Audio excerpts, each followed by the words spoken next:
जी तलहा, काफ़ी सूरत हाल जो है वो आज हैपनिंग बहुत संगीन नज़र आ रही है सियासी सूरत हाल के मुताबिक कि आपने जैसे कहा कि भी लग्जरी आइटम्स पे भी पाबंदी आयद कर दी गई है और क्या करेंगे। और जिस तरह से इकोनॉमी का बुरा हाल है, आज शहबाज शरीफ साहब का एक दौरा जो है वो एक रोज़ा दौरे पे कराची भी आए हैं। वो मतलब बहुत सारे लग्जरी आइटम तो ऐसे हैं जिनको आप बेसिक आइटम्स कहेंगी, लेकिन ऑफ कोर्स इसके हम तफसीलन डिस्कस करेंगे आने वाले थोड़े से देर के बाद अपने प्रोग्राम में, कौन कौन से वो बेसिक आइटम्स हैं जिनको बैन कर दिया गया है। लेकिन ऑफ कोर्स ये ज़रूरी भी था मुल्क के हालात को मद्देनजर रखते हुए। लेकिन इस वक्त, इससे पहले कि हम इस इशू को डिस्कस करें, पहले बात कर लेते हैं जो इस वक्त जर्नलिज्म को टारगेट किया जा रहा है, सहाफत को निशाना बनाया जा रहा है, आज़ादी सहाफत पर कदगन लगाया जा रहा है, बोलने की इजाज़त नहीं दी जा रही और कहा जा रहा है कि वही बोला जाएगा जो हम कहते हैं।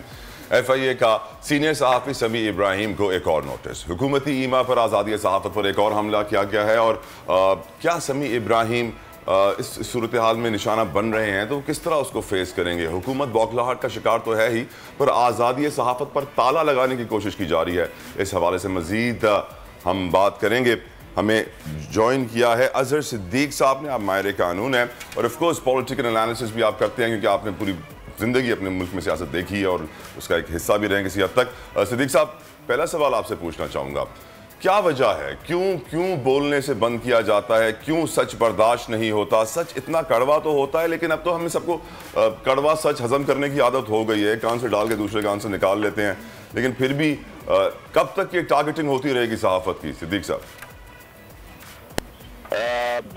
बहुत शुक्रिया जी।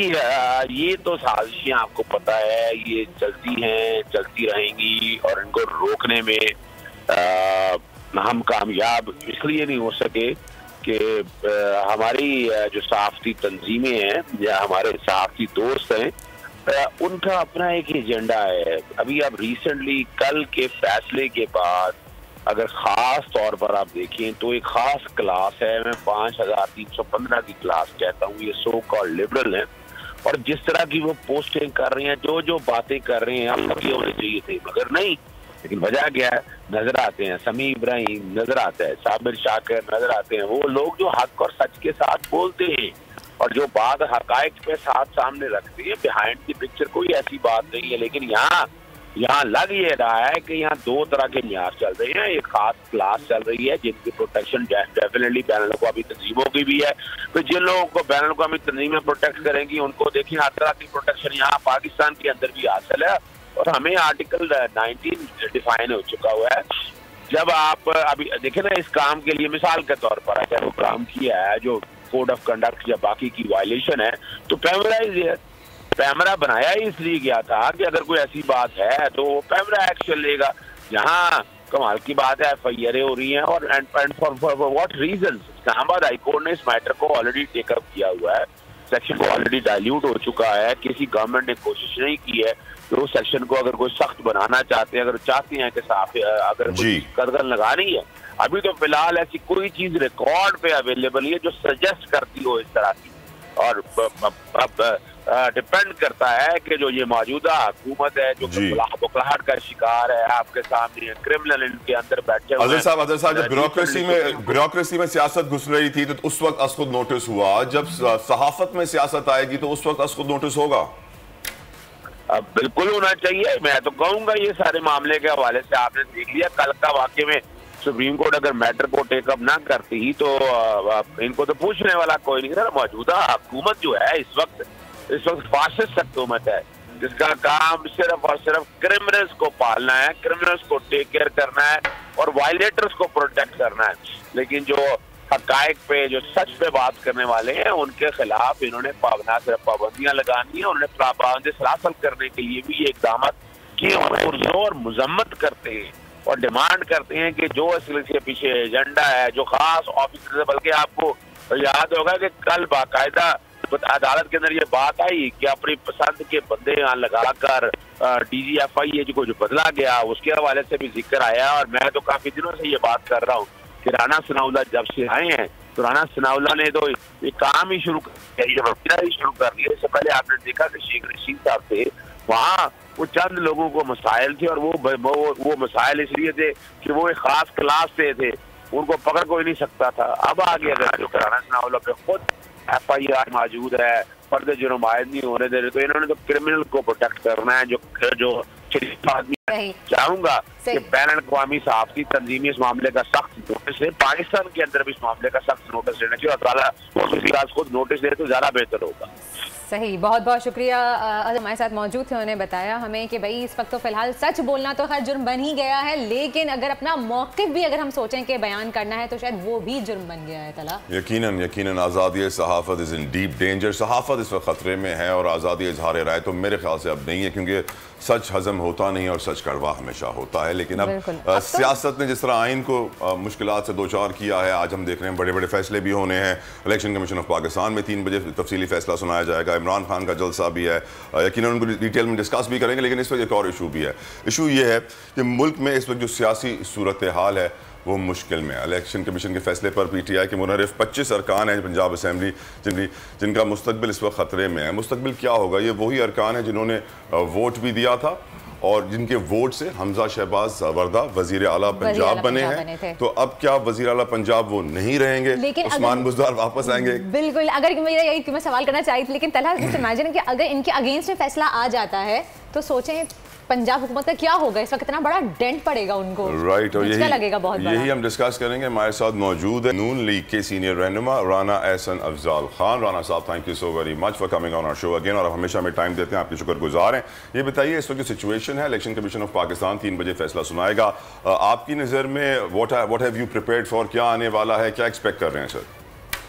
बिस्मिल्लाहिर्रहमानिर्रहीम। देखें, इसके ऊपर जो कानूनी माहिरीन हैं उन्होंने 2 राय दी हैं कि ये जो है वोट जो उनकी राय ये है कि वोट जिन्होंने डाला है, जो सुप्रीम कोर्ट की राय जो आई इस मामले के ऊपर बेसिकली कि आई एम सॉरी, मैं रिपीट करेंगे जरा सवाल?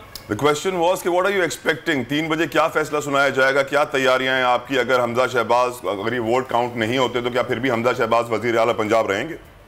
देखिए, इसके ऊपर सुप्रीम कोर्ट का एक फैसला आ चुका है कि जब इलेक्शन को बायकॉट कर दिया जाए तो फिर जो है वो डिफेक्शन क्लॉज जो है वो लागू नहीं होता। और फिर इसके अलावा इसके ऊपर जो माहिर कानून हैं उनकी 2 राय हैं कि सुप्रीम कोर्ट का जो ओरिजिनल फैसला था कि वो ओपिनियन है कि वो लागू होता है या नहीं होता। हम देखेंगे कि इलेक्शन कमीशन का जो भी फैसला आता है उसके बाद इसके ऊपर जो है रद्द अमल बुलाया जाएगा। लेकिन जनरली स्पीकिंग अगर वो आ भी जाए इनके खिलाफ और इनको जो है वो डीसीट करने का फैसला आ भी जाए, तो अगर दोबारा भी वोटिंग हो तो हमारे पास, हम समझते हैं, अभी भी मेजॉरिटी है। अच्छा सही। राना साहब, मेरा एक बहुत इंपॉर्टेंट सवाल है आपसे। जो आजकल जिस तरह की मईशत के हालात चल रहे हैं, डॉलर ऊपर जा रहा है, महंगाई मुस्तकिल बढ़ रही है, ये तमाम इल्ज़ामात आप लोगों के थे, यानी कि सारा मलबा आप लोग साबका हुकूमत पर गिराते थे कि उन्होंने इतनी महंगाई कर दी है। अब आपको ऐसे नहीं लग रहा कि ये सारा मलबा आप लोगों की हुकूमत पे ही अब आके गिर गया है? देखिए, हमने कोई ऐसा एक माह में इक़दाम नहीं लिया कि जिसकी वजह से जो है हमने महंगाई में इजाफा किया हो, बल्कि हमारे इक़दामात और हमारी कोशिश तो ये रही है कि हम ये महंगाई का जो अगला लहर है वो अवाम पे ना डालें, जो PTI की वजह से हुआ, जो पेट्रोल प्राइसेस का इंक्रीज है। हमारी कोशिश है। लेकिन ऐसा महंगाई तो हो रही है ना, ऊपर से बिजली भी जा रही है, पानी भी नहीं है, मसला तो बहुत ज्यादा बढ़ गया है। ये हमें समझना होगा कि इस मुल्क को दिवालिया करने में PTI ने क्या किरदार अदा किया कि आपके रिजर्व जो हैं 9 अरब डॉलर से चंद महीनों में गिर के 10.8 अरब डॉलर पे आ गए। जो IMF का प्रोग्राम जिसको वो निगोशिएट कर रहे थे वो डिले पे चल रहा था, और फाइनली जब इन्होंने मिनी बजट दिया जनवरी में 350 अरब का, तो कौन सी जादू की छड़ी इन्होंने 1 महीने में कर दी कि फरवरी में 300 अरब की एमनेस्टी दे दी, और फिर पेट्रोल प्राइसेस को कम करके फ्रीज भी कर दिया और बिजली की प्राइसेस को कम करके फ्रीज कर दिया। यकीनन ये जो थी चीज़ें, इक़दामात, ये बारूदी सिक्के थी, तो यहाँ बहुत बड़ी मिसमैनेजमेंट हुई। फिर आपका जो फिस्कल खसारा है वो 4000 अरब के बजटेड से 5600 अरब के ऊपर चला गया। तो ये वो सारे मामलात हैं, ये एक दिन में नहीं हुआ। ये डॉलर, आपके 9 अरब डॉलर जो हैं, जो रिजर्व से गिरे हैं, वो चंद महीनों के अंदर बड़ी तेजी से गिरे हैं। अभी तो सिर्फ हमारे दौर में तो 10.8 अरब से 10.3 अरब पे रिजर्व्स अभी आके खड़े हुए हैं। लेकिन ये जिस बारूदी, अब इसका ये कहना कि इसकी जिम्मेदारी शायद हमारी है, ये बिल्कुल गलत होगा। आप हमारे इक़दामात देखें कि हम तो पेट्रोल प्राइसेस को कंट्रोल करने की कोशिश कर रहे हैं और IMF से निगोशिएट करने की कोशिश कर रहे हैं कि हम मिडिल वे फाइंड करें। ये वो वादा खिलाफी है जो PTI करके गई, जिसको हम दुरुस्तगी की तरफ लेके जा रहे हैं। ये बताइए राना साहब कि क्या इस्लामाबाद रैली के लिए आप तैयार हैं? इमरान खान साहब आज मुल्तान के जलसे में बताएंगे इस्लामाबाद कब कहाँ कैसे पहुँचना है, क्या आप लोगों ने तैयारी कर ली है? देखिए, वो उनका जमहूरी हक है, वो रैली करें, बस कानून को अपने हाथ में ना लें, जो है इलीगल कोई इकदाम ना लें, जो जिस तरह से वो इस्लामाबाद की जो कह लें कि जो एडमिनिस्ट्रेशन है उनसे जो भी उनकी नेगोशिएशन होती है, जिस तरह से भी उनको इजाज़त मिलती है उसके मुताबिक अगर वो रहेंगे तो हम उनको वेलकम करेंगे, आएँ रैली करें वापस जाएं।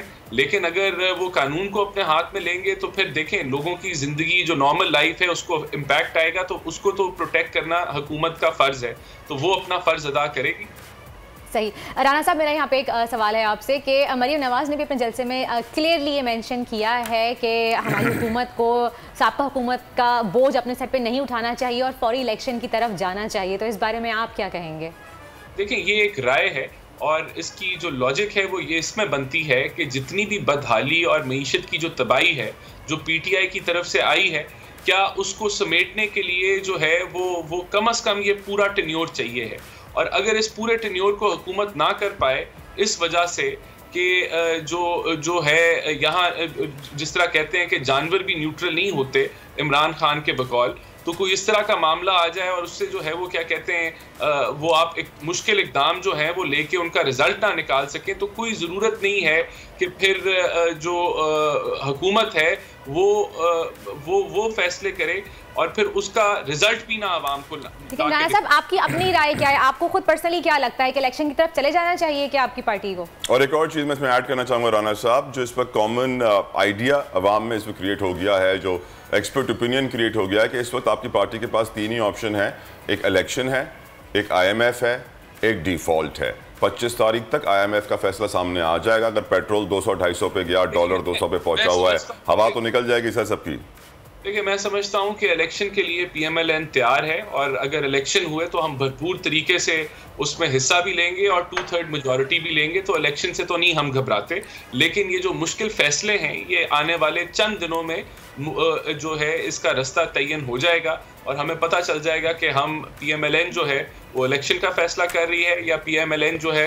राना एहसन अफजाल खान साहब, बहुत बहुत शुक्रिया आपका वक्त हमें दिया। जो इंपॉर्टेंट चीज़ें जो मुझे नजर आएँ कि अगर इलेक्शन करवाते हैं, उन्होंने कहा यानी चांसेस हैं इलेक्शन होने के और फैसला आ भी सकता है वर्दा और इलेक्शन साथ साथ उन्होंने कहा अगर दोबारा वोटिंग हुई पंजाब असेंबली में, पहली वोटिंग ने ऐसे ख्वाब दिखा दिए थे, परवेज जलाई की तस्वीर याद नजर आ जाती है कि टूटे हुए हाथों के साथ दुआएं कर रहे हैं, जो असेंबली का हाल था, लोटे उड़ रहे थे इधर से उधर, वो दोबारा ना हो। लेकिन एक और चीज भी इन्होंने कही कि रैली के हवाले से ये कह रहे हैं कि ऑफ कोर्स उनकी कॉल है इमरान खान की, वो आ सकते हैं इस्लामाबाद, अपनी मार्च कर सकते हैं, लेकिन कोई गैर कानूनी काम ना। और वर्दा जब भी रैलियां होती हैं होता क्या है कि एक पार्टी पावर में है, एक अपोजिशन में है जो एहतजाज करने जा रही है, जो भी एहतजाज करने जा रहे होते हैं उनको कंटेनर लगा के रोका जाता है, वहां पे लड़ाई झगड़ा, आंसू गैस शेलिंग हो जाती है और फिर खबर बन जाती है, पूरा दिन चलता है तशद्दुद। वो कहते हैं उन्होंने हमें मारा, वो कहते हैं उन्होंने पहले कानून तोड़ा।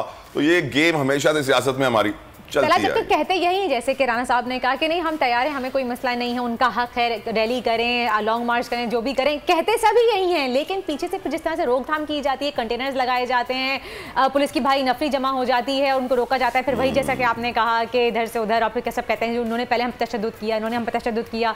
ये सूरत हाल हमें देखनी पड़ती है अनफॉर्चुनेटली। लेकिन पता नहीं क्यों वैसे मुझे लग रहा है कि जो इस वक्त करंट हुकूमत है तलहा, मुझे लग रहा है उनकी अभी से कांपे टांग गई हैं, क्योंकि वो जिस तरह के फैसले ले रहे हैं, जिस तरह की बातें कर रहे हैं, जिस तरह की सिचुएशन हमारे सामने आ रही है, पूरी आवाम को नजर आ रही है, देखने में तो यही लग रहा है। तारीख में कभी डॉलर 200 पे नहीं गया, तारीख में कभी सोना जो है 140,000 पे नहीं गया, तारीख में कभी जो है इतनी महंगाई नहीं हुई जितनी इस वक्त है। पेट्रोल 200-250 के करीब जाने वाला है, IMF फैसला करेगा, अल्लाह रहम करे, पाबंदी लगा दी गई। और इस वक्त मुझे अल्लाह वाकई रहम करे हमारे मुल्क पे। इस वक्त मुझे हमदा शहबाज जलसे में तकरीर की थी, हाथ उठा के मुझे वो उनका चेहरा सामने आ रहा है एक सेकंड के लिए, एक लम्हे के लिए, कि उन्होंने कहा था कि आज, यानी कि उस वक्त उन्होंने कहा था कि डॉलर पाकिस्तान की तारीख की बुलंद तरीन सतह पर पहुंच गया है, तो आज तो उससे भी ऊपर चला गया है। तो आज क्या कहेंगे, आज डॉलर कहाँ पे है? ओपन मार्केट में 205 का भी डॉलर दस्तयाब नहीं है, नहीं मिल रहा है, बड़ी मुश्किल सूरत हाल है।